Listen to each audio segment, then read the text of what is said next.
അങ്ങനെ നിലമ്പൂർ ജനത അവരുടെ സമ്മതിദാന അവകാശം പൂർണ്ണമായും പെട്ടിയിലാക്കി കഴിഞ്ഞു. ഇതാ സാധാരണഗതിയിൽ 6 മണിയാണ് പോളിംഗിൻ്റെ അവസാനമെങ്കിലും ക്യൂവിൻ്റെ അടിസ്ഥാനത്തിൽ അത് പിന്നീട് നീട്ടിക്കൊടുക്കുന്നൊരു കാഴ്ച പ്രത്യേകിച്ച് ഉപതെരഞ്ഞെടുപ്പ് സാഹചര്യങ്ങളിലൊക്കെ നാം കാണാറുണ്ട്. പക്ഷേ നിലമ്പൂരിൽ അതുണ്ടായില്ല. 6 മണിയാകും മുമ്പ് തന്നെ പല പോളിംഗ് ബൂത്തുകളും ഒഴിഞ്ഞ ആയിരുന്നു കണ്ടത്.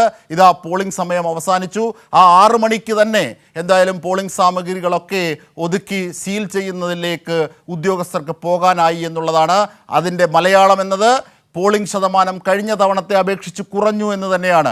76.6% എന്നതിൽ നിന്ന് ഇതാ കുറഞ്ഞ് 70% എത്തിയിരിക്കുന്നു. 70.76. ഏതാണ്ട് കൃത്യമായ കണക്ക് മണിക്കൂറുകൾക്ക് ശേഷം മാത്രമേ ഔദ്യോഗികമായി നമുക്കറിയാനാകൂ. എന്തായിരുന്നാലും പോളിംഗ് ശതമാനം കുറഞ്ഞു നിലമ്പൂരിൽ എന്ന് വ്യക്തമാക്കിയിരിക്കുന്നു. ഇതെന്തിൻ്റെ സൂചന, ഇത് ആർക്ക് അനുകൂലം എന്നതൊക്കെയുള്ള വിലയിരുത്തലുകളിലും കണക്കിലും കൂട്ടലുകളിലും ഒക്കെ ആയിരിക്കും രാഷ്ട്രീയ കേരളം തുടർന്നുള്ള മണിക്കൂറുകളിലൊക്കെ ഉണ്ടാവുക. എന്തായാലും പി വി കുട്ടൻ വിവരങ്ങളുമായി ചേരുകയാണ്. പി വി കുട്ടൻ ഇന്ന് നോക്കിയത് ഏതൊക്കെ പഞ്ചായത്തുകളാണ്, എന്തൊക്കെയാണ് അവിടുത്തെ ഇന്നത്തെ വിവരം?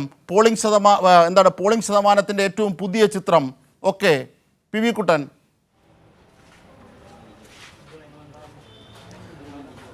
ജിംഷാദ്, ഇന്ന് പൊതു ചിത്രമാണ്, മണ്ഡലത്തിൻ്റെ പൊതുചിത്രമാണ് നമുക്ക് പങ്കുവെക്കാനുള്ളത്. പഞ്ചായത്തുകൾ തിരിച്ചുള്ള കണക്കുകൾക്കകത്ത് നമ്മുടെ റിപ്പോർട്ടർമാരൊക്കെ അതുമായി ബന്ധപ്പെട്ട വിവരങ്ങൾ നൽകും. ഇപ്പോൾ ജിംഷാദ് സൂചിപ്പിച്ചതുപോലെ തന്നെ ഈ പറയുന്ന പോളിംഗ് ശതമാനം എന്നുള്ളത് 5 മണി വരെയുള്ളതാണ്. 70.76 എന്നുള്ള ശതമാന കണക്ക് വന്നിരിക്കുന്നത്. കഴിഞ്ഞ തവണ 76.6%. ഏതായാലും ഈ ലാസ്റ്റ് 1 മണിക്കൂർ കൊണ്ട് 6 മണി വരെ കൊണ്ട് എന്തായാലും ആ പോളിംഗ് ശതമാനത്തിലേക്ക് എത്തില്ല എന്ന് ഏതാണ്ട് ഉറപ്പാണ്. കാരണം ഈ വൈകിട്ട് സാധാരണ നമ്മൾ കാണുന്നത് പോലെ തെരഞ്ഞെടുപ്പിനകത്ത് ഈ പോളിംഗ് സമയം കഴിഞ്ഞാലും വോട്ടർമാരുടെ നീണ്ട നിര കാണും, വോട്ടർമാരുടെ ക്യൂ ഉണ്ടാകും. അവർക്ക് വേണ്ടി ടോക്കൺ കൊടുത്തുകൊണ്ട് രാത്രി വൈകിയൊക്കെ തെരഞ്ഞെടുപ്പ് അവസാനിക്കുന്ന ഒരു സാഹചര്യം അങ്ങനെയാണ് ഉണ്ടാകാറ്. പക്ഷേ നിലമ്പൂരിൽ ആ പതിവ് കാഴ്ചയിൽ നിന്നും വ്യത്യസ്തമായി നേരത്തെ തന്നെ വോട്ട് രേഖപ്പെടുത്തുന്നവരൊക്കെ വളരെ നേരത്തെ തന്നെ ഉച്ചയ്ക്ക് മുമ്പായി, അതോടൊപ്പം തന്നെ വൈകിട്ട് വല്ലാതെ വൈകാതെ വോട്ട് രേഖപ്പെടുത്തി മടങ്ങി. കാരണം പ്രതികൂല കാലാവസ്ഥയായിരുന്നു. ഓരോ ഘട്ടത്തിലും മഴ ഉണ്ടായിരുന്നു. മഴ പെയ്തൊഴിയുന്നു എന്നൊരു സാഹചര്യമായിരുന്നു.